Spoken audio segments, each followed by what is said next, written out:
holidays we celebrate throughout the chilly wintertime. And now, here comes one I think you're really gonna love, 'cause it features a furry, brown, four-legged creature. And this day reminds us all that the cold winter season will sure enough give way to springtime. The second day of February is called Groundhog Day. Now, there's an old religious celebration called Candlemas Day that happens on February 2nd, the 40th day after Jesus' birth.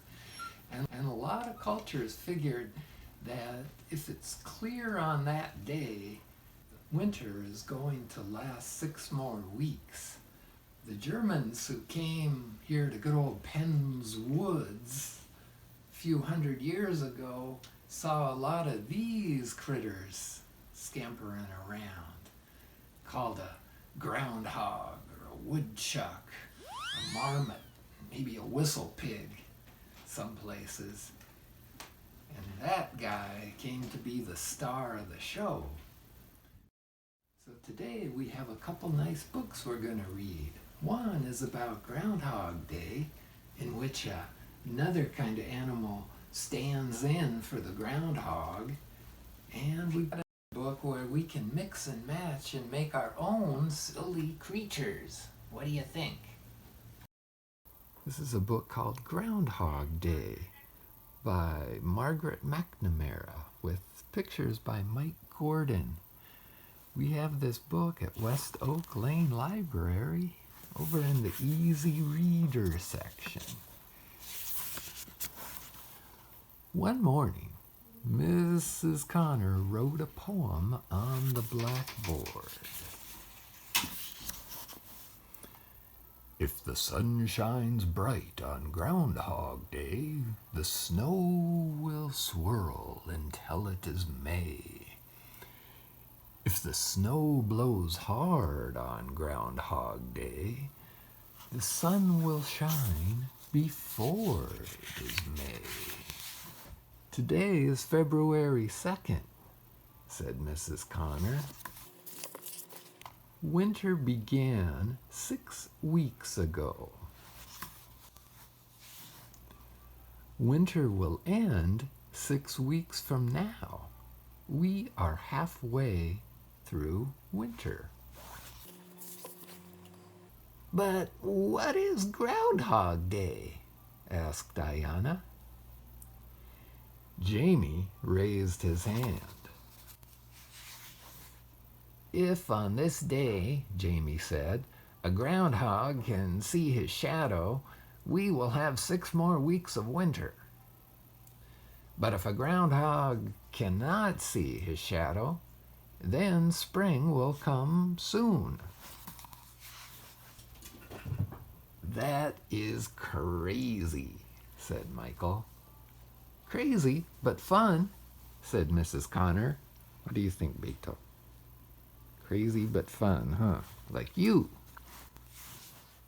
Mrs. Connor set a small cage on her desk.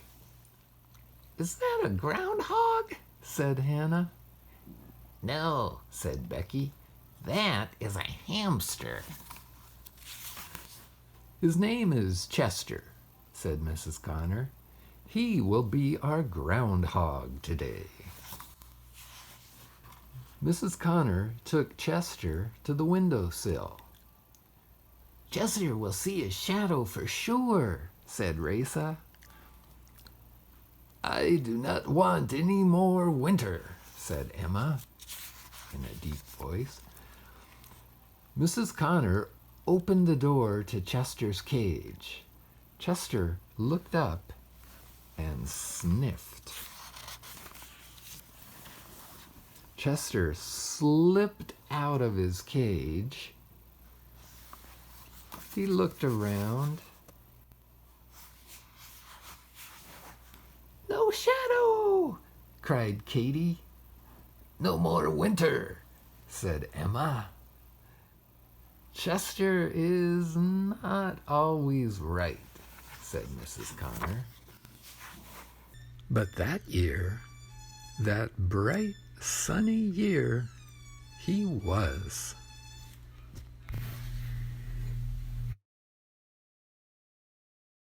Here's a book.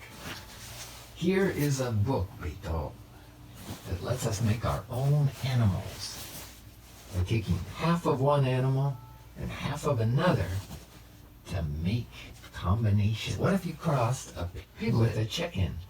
Well, the answer, according to Mary Murphy, is you'd get a pickin'. This is a book we have at good old West Oak Lane Library with the board books. This is one of those books that a baby can chew on. Won't hurt anything because the book is hard, sturdy. Let's see, let's choose some of the combinations. Okay, if we take half of a chicken and half of a chicken, we get a chicken. That makes sense. But if we take half of a lamb, the other half is a puppy, we get a lappy. If we take half of a chicken and half of a piglet, we end up with a chiglet. I guess it depends on which half we use, because we also could combine a chicken and a piglet and end up with a pickin', or apparently also a chiglet. We take half of a puppy and half of a piglet, we get a pippy. How about a calf? Calf is a young steer or cow. We take half of a calf and the other half is a chicken. Of course, we get a cacken, not a kraken. If we combine a calf with a piglet, we get a caglet.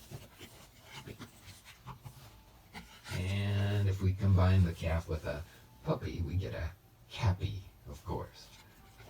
How about we take the other half of the puppy, what a cute puppy, and we mix that with a kitten. We get a putton. A putton.